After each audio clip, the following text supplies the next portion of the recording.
Hello, and thank you for being here. So great to see so many people from so many different places here. I'm Robin Corak. I am the author of Dream Magic, which comes out through Llewellyn in November, and I have been fascinated with dreams since I was a child and been working with them in some capacity for quite some time. So today we're going to go over some dream work basics. It's a lot of information. I will try to leave some time for questions, but just know it's going to be a little bit of a whirlwind, but fortunately there is more information in the book that comes out. So yes, I wish I could remember mine, Jane. I know a lot of people say that, and there is a way to do that. So why would we want to work with our dreams? Well, there's a lot of reasons, and a lot of artists, scientists, even athletes have said that they have found inspiration in their dreams, or they've found solutions to problems in their dreams. It's ideal for shadow work because when we're sleeping, our conscious self isn't in control. So all the things that we keep buried in our subconscious that actually have an impact on us from day to day, those things can come to the surface in a way that we're not able to shut them down, which often happens, right? When there's things we don't really want to deal with or aren't ready to deal with. And so sometimes that could be a blessing and a curse, but sometimes it's very eye-opening to see what it is that's causing us to continue patterns that are no longer serving us. It helps us to access hidden gifts and creativity. It allows us to contact with our higher self, ancestors, those who have passed over, loved ones, deities, and guides. And it gives us a lot of confidence in wielding personal power. So I'd like to start with some pre-dream work activities because I always feel that when you get in a certain mindset, it really helps prepare you for the work you're going to do.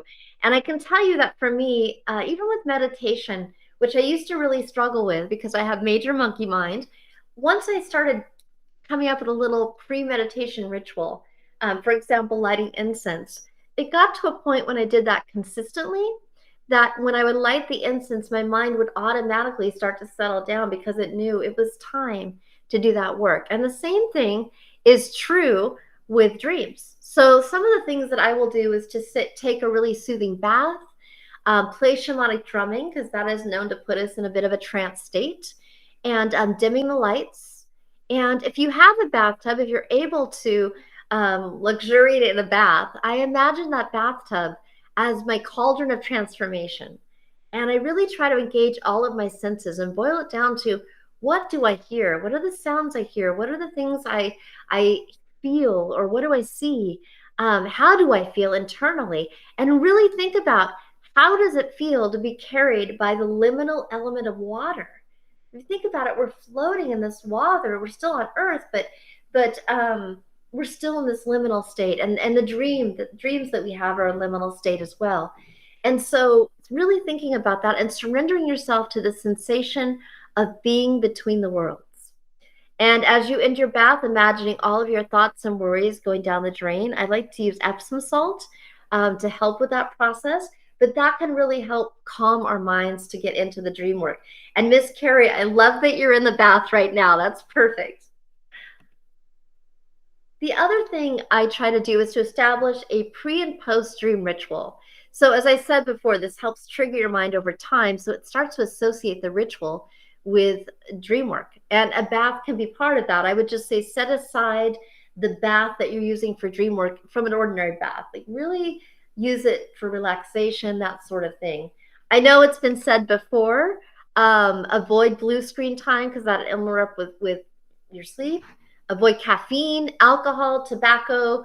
I know, some people use marijuana to relax, which is great, but the problem is that marijuana actually interferes with your ability to remember your dreams and to have vivid dreams.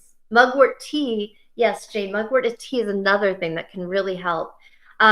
Sleeping in a dark, comfortable, quiet room. And I like to use herbs and oils to make bath teas or incense. I do use mugwort. I do use blue lotus oil.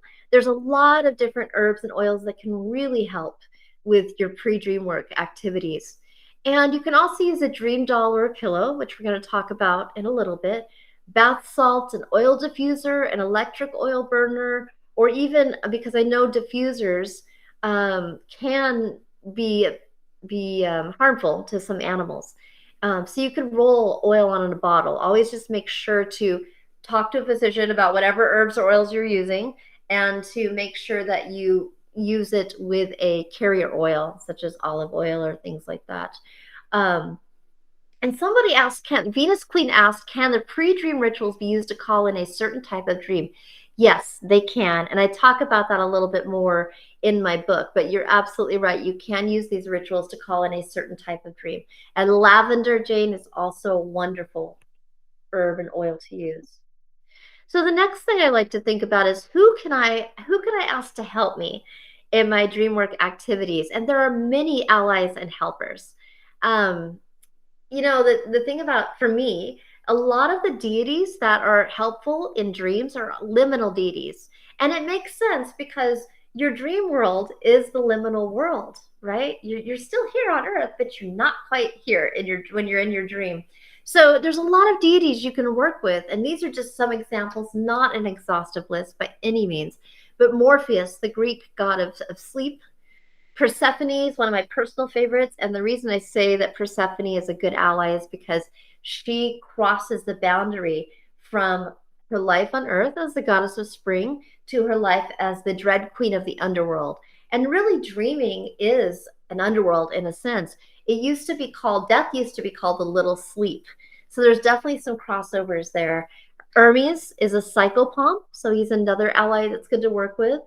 And surprisingly, the Morrigan. Now, I will say with the Morrigan, definitely get to know her a little bit. She may sometimes bring you information in a form that can be intimidating, and I talk about that in my book too, but she can help.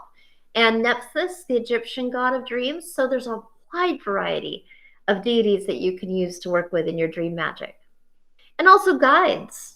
Sometimes your guides may be other beings. They can be, depending on what path you follow, they might be angels. They might be people from another time. Could be your ancestors or your loved ones that have passed. Animals can be guides. I had a cat at one point many years ago who, once he passed away, and we were very, very close, he would show up in my dreams and he would actually guide me to things. In fact, that's how I found my next cat, was because that previous cat guided me in my dreams. So it sounds kind of funny sometimes, but really they can be very helpful. Mythical creatures, the fairies, and others. One thing I will say about the fae is, as probably most of you know, that they are not always the cherubic little cute little beings that we see in Victorian times. They're actually quite different. So really get to know them if you want to go that route. And somebody asked me, how do you call in deities or guides to help? Well, there's a lot of ways to do that. I can't go into a lot of comprehensive details because of the time that we have, but I will say part of it is just starting a relationship with them, getting to know about them, reading their myths, asking them, setting up an altar or a shrine, and simply spending time in their presence and asking for help. Herbs and oils. So there's a lot of herbs and oils that you can use, and include but not limited to mugwort, lavender, frankincense, blue lotus, rose, mint, and they all have different properties for helping you in different ways. So for example, rose can really help if you have like night terrors or intimidating dreams, that can help you ease gently into dream work. And then crystals, because I love all things shiny. Crystals are wonderful to use, whether it's in crystal grids or on your altar. Amethyst, merlinite, moonstone, angel aura quartz, lapis. Those are just a few that are really wonderful. And I will say, Venus asks, what is the purpose of dreams? That is a really good question, and probably a larger question than we have the scope to deal with today. I can't tell you there's a definitive answer, but I will say some people feel that dreams are a way of working out how we, processing what happens to us in day to day. And I definitely think that's part of it. But I do also think it's a way for our subconscious to communicate with us. That is a simple answer to a very complicated question, but that's just my little quick takes there on that. So dream dolls, I love dream dolls. So I will show you my dream doll. She's a little bit older. But the way this came about is I'm in the Sisterhood of Avalon, And I did a project one year for something I was working on, and I was working with Arienrod. And what I decided to do was to do something completely different than I've ever done. And I am not really a crafty person. So I tell you that because if I can make this, I'm pretty sure anyone can make this or something that works for them. And really all I did was took 2 pieces of cloth that reminded me of the night sky. I put cotton balls in them. I put herbs in them, oils, and I simply sewed them together. And the way I use this dream doll is that, well, when I made it, I tried to concentrate on my intent.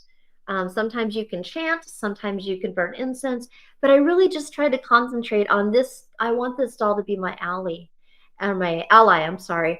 And I will put the doll under my pillow. I will put it on a dream altar, but really I use this doll when I need help figuring out a dream or accessing a specific dream. So that's another method. And I know this is the one that everybody is told and it gets tired after a while, but truly, time and time again, research has shown that if you keep a dream journal, it can really help you remember your dreams. And I will tell you, I've been keeping a dream journal off and on for, gosh, over 40 years. And it's been fascinating to see, once I go back and look at it, what patterns emerge, what things have happened that were perhaps prophetic in my dreams. I try to keep a dream journal that is very detailed, date, possibly time, keywords to help me maybe remember that dream. Writing it in present tense can help if you have difficulty remembering. Use all of your 5 senses if you can. Give the dream a title. Make note if there was any lucidity in which you became aware in your dream. And this is the other thing I would say, is that sometimes I will wake up with a dream and I don't know what happened with the dream, but I have these really strong emotions. And so even if all I can do is write down the emotions, that can help me kind of find my way back to the dream.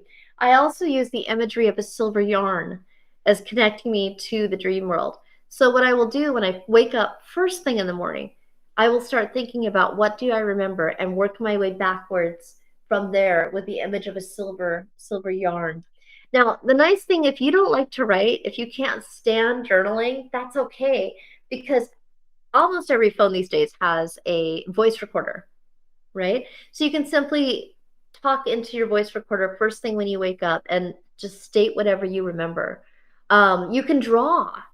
You could use a playlist. You can be as creative as you want, but I try to keep my dream journal as if I was an explorer going someplace new, because really I was going to a new dreamscape.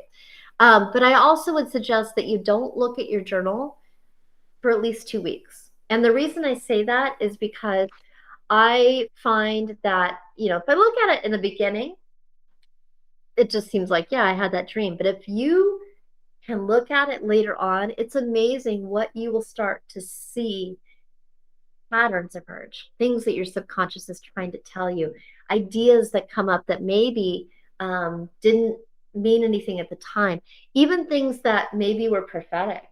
And I've had that happen quite a bit too. And then the dream dictionary. So a lot of people ask me about dream dictionaries, and dream dictionaries, I think a lot of them started during the time of the ancient Greeks, not to say they weren't there before that.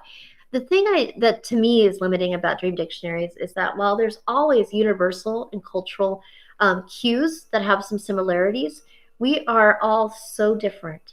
And so what I do when I'm doing this workshop in person is I will ask people to write down what they think of when they think of an apple, for example.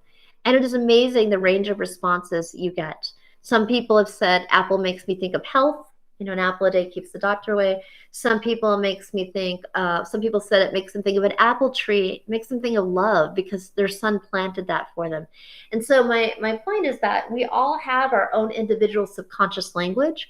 So what I recommend doing is taking a journal and just taking some common everyday images and then write down what you think of. Don't overthink it. What you think of, and write that down so that when you have a dream that you're struggling to interpret, you can go back to that journal and think, okay, this is what my mind thinks of when I see this symbol. And then reevaluate it from time to time. But I really do believe that keeping a personalized dream dictionary can be much more helpful than dream journals that are also published. Okay, so dream incubation. This is something that the ancient Greeks did. You may have heard of this at Delphi is the most popular place. You can do this at home too. And what I try to do is set an environment, if I can, where I won't be disturbed, where it feels kind of like a sacred place, whether that's playing calming music, incense, candles, that sort of thing. But I always start by writing down my intention, what it is I want to dream about. Um, and make it vivid with words, or you can draw a picture, but write it in the present tense and say it out loud with feeling and passion. Because we all know one of the big pieces of magic is that strong element of feeling it, right? Make it brief and specific, but not constrictive. So you want to make it as specific as possible, but leave an opening for answers to come that you may not have been expecting. Put it under your pillow in a dream box or an altar. Or if you have a flair for the dramatic, one thing I love doing is getting new flash paper, which is magic paper, not very expensive, writing your dream incubation intent on it and burning it. The paper automatically just and it's gone. So it's a way of sending it out to the universe. And then if while you're sleeping, if you can also state your intention repeatedly out loud in your mind, just to have that focus in your dream as you're drifting off to sleep. And envision being in a liminal place as you begin to drift off. So I do have meditations on here. I don't think we have time to do those today, but that is in the book as well. Underworld dreaming. So I know a lot of people, and I've definitely had this myself, where you have loved ones come into your dreams once they've passed. And this actually happens across a lot of cultures, as you can see from the slide there. 46% of Americans, and actually, surprisingly to me, 51% of Chinese, 45% of Germans, and 57% of Japanese participants said they have seen the deceased in their sleep. And really, as I said before, there's a connection between underworld and sleep. But your conscious is not in control. So it is easier for those who have passed on to connect with you in your dreams because your guard isn't up. And looking for common traits in these dreams to be able to identify them in the future. So be open to the form these dreams may take. For me personally, I notice that when I have dreams about those who have passed over, there are things going on in the background, but they're like background noise, right? So that's one commonality I have in those dreams. The other commonality I often see is that I know the person is deceased in my dream, but nobody else in my dream seems to really know that. So there are little things you can look for that will tell you, okay, this may be more than just a regular dream. This may be a visitation. Okay, and then how do you figure out what your dreams mean? Well, there's a lot of ways to do that. Watch for clues throughout the day. So if you saw a particular vision in your dream and you see it during the day, that at least tells you there's something to pay attention to there. Your personal dream dictionary is a great way to help crack the code. If you have an oracle or tarot deck that you use, that's another way to get insights. Or you can pull a crystal or a rune.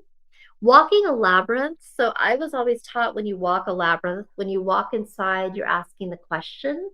And then when you walk back out, you're listening for answers. So if you're somebody that really needs that active component of meditation, for example, labyrinths can be a great way to get that information. Asking for guidance from a deity or guide, and looking for patterns in your dream journal. And then finally, lucid dreaming. Lucid dream is a dream where you're aware that you're dreaming. What most people don't realize is that often when you're in a lucid dream, you might remember in that moment, oh my gosh, I'm awake. And it doesn't mean you can always control your dream though. I've had a lot of dreams where they were lucid, where I knew I was in a dream, but I couldn't think to make changes. And that's actually a good thing because it means you're making progress. But anyone can lucid dream, which is really, really cool. And 55% of those surveyed say they have. It just takes practice and commitment. And of course, quiet, intentional sleeping conditions are most conducive. But Stephen LaBerge, who's a great master, I would say, of lucid dreaming, and he's a scientist, has done all these things. One of the things he thinks about is testing. He talks about testing. So throughout the day, maybe every time you take a break or every time you walk to the bathroom or every time you do something common, try to do something. Pinch your nose, count your fingers, because what'll happen is that when you start having dreams, these things, because they become so common during your day, they'll start showing up in your dreams using a symbol or talisman. But my favorite is trying to do things you would only be able to do in a dream.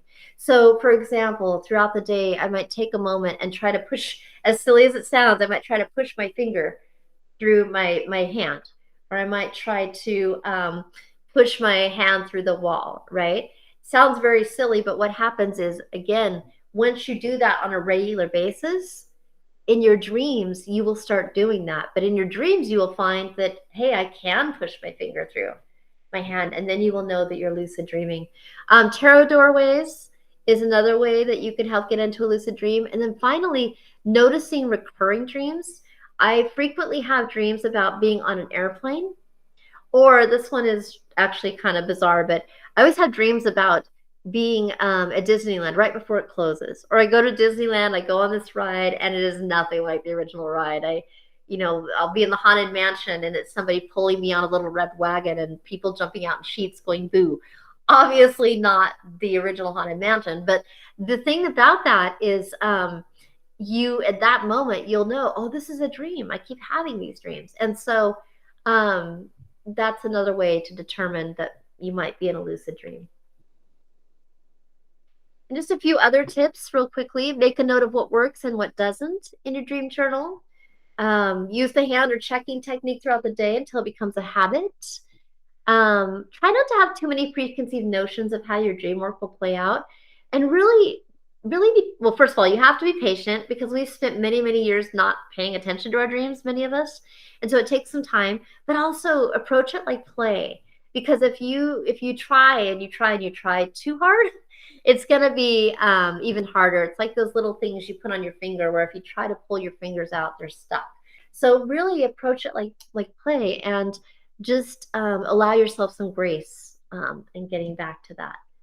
And so that is the copy of my book, or the copy of the image. I'm sorry. It's available in November 2024. You can find it on Amazon. And let me just look through the question here. So this one is from, I'm going to work my way up, Bonnie. What about people who don't dream anymore? So here's the thing. I don't know that there's actually people that don't dream. That's very rare. I think there's a lot of people who don't remember their dreams. There's actually, weirdly enough, in Italy, many, many years ago, there was a family that had this rare condition where they could not sleep and could not dream. And it was actually, ended up being fatal. So that's very rare, but it does feel like it sometimes if you don't remember your dreams. So really, I would say it's more about, as we talked about, trying to remember even just the tiniest details or emotions. And so Taylor asks, what are tarot doorways? So what I do is I take a tarot card that somehow reminds me of the liminal or the dream world, and I will meditate on it before I go to sleep. And I might even set it on an altar where I can see it and visualize myself entering that scene. So that is how I use tarot doorways. Let's see what else here. How do you deal with night terrors where you wake up and the dream is in your reality? So that is a very good question. That is also in my book, Night Terrors and Nightmares. And it's unfortunately way too much for me to go into here, but let me just say that there's been a lot of scientific research done on why night terrors occur. And it has to do with your body, if I can say this correctly, your body and your subconscious not really connecting. So your body wakes up before it's supposed to. I personally, when that happens, I work with deities such as the Morrigan or other things like that. That's my starting place for that. But there's more information in the book. I've been learning symbols and dreams, and so I'm sorry, Cassie says, I've been learning symbols and dreams, and one item I cannot come to understand is a wagon wheel. Do you have any ideas? Well, I do, and I'll share with you what my ideas are. But again, this is really, I think it's whatever your subconscious associates with a wagon wheel. But a wagon wheel could be many different things. It can be a symbol of moving forward. It can be things in motion. without the context of your dream, it would be hard to know. But I would say, you know, I won't say dream dictionaries are bad. They're not. Sometimes they can be good starting places, but just know that your subconscious association with a symbol may not match a dream dictionary's. Um, I'm so sorry for you about your son having night terrors. They are horrible. Jolie, I have reoccurring houses about dreams. Yeah, so I've had those too. Unfortunately, I lost your question. It just rolled up. But I find dreams about houses fascinating. But again, I would think about what is a home, what does a house associate for you? And how do you feel when you're in those houses? Um, yeah, there's a lot of great questions. I wish I had more time. Um, so when you said, Ruby, I frequently dream that two of my exes are actually the same person. Interesting, in real life, they seem like very different people. So I look for sometimes when I dream of people, what do they represent? Am I really dreaming of them, or am I dreaming of something that they represent to me? And somebody asked earlier, can your guides be a living person? I think that's very possible. It was somebody, I think, that said they don't talk to that person anymore. Yes, children, Debbie, children do seem to have nightmares a lot between certain ages. That is a really good point. Let's see if there's any other questions before we jump off. There's so much to explore in the world of dreams, and that is one of the things I love about it. And so I'm excited that so many of you are excited and have so many questions. Is there anything to auditory hallucinations while sleeping, like a sleep paralysis demon that sounds? That is very interesting because research that's been done on dreams, there are some senses that show up more heavily than others in dreams and some that rarely show up. I don't know off the top about the auditory hallucinations, but it's definitely something I will think about. And there may be some of that in my book. I'm trying to remember if I had that in there or not. And then somebody else said, let's see. Dreaming in episodes. Rebecca West asked about dreaming in episodes. Okay, so interestingly enough, Stephanie Meyer, who wrote Twilight, she has said that those books came to her in a dream, which I find fascinating. And so I would imagine they didn't all come to her in one dream because that would be a very long dream. But I do think it's very possible. I've had dreams where I end the dream and then a week later I pick it right back up where I left off. So that is very definitely possible. Karen, do you address in the book about why someone may feel sick after a dream? I really don't know, unless it's, you know, just a very strong emotional reaction. There might be something in there that might give you some ideas, but I haven't explored that specifically. Let's see. Yes, Monica, the Morrigan is my matron, and I think this will add a new dimension to that relationship. I love the Morrigan because even though she can send some intimidating dreams, they're often helpful. She tends to send dreams that are more warnings that we're not paying attention to in our waking life. But if you work with her on that, they can be not quite as intimidating and can actually be helpful. Melissa asks, on dream dolls, can you use a doll stuffy you're already attached to? You certainly can. The reason I made mine was because I was able to personalize it by putting herbs and oils inside. But if you have a stuffy that you think would work well for that, I would say absolutely use it. What I would do is maybe do a little ceremony to clear it, you know, maybe use some sort of herb to cleanse it, and then really set it on a little dream altar and specifically state your intent that this is going to be your dream doll. Yeah, Sabrina, use the doll you have a connection to. More power there. Absolutely. I will say one thing when I did my dream doll, I think I also put a little bit of my hair in there just to kind of like tie it to me.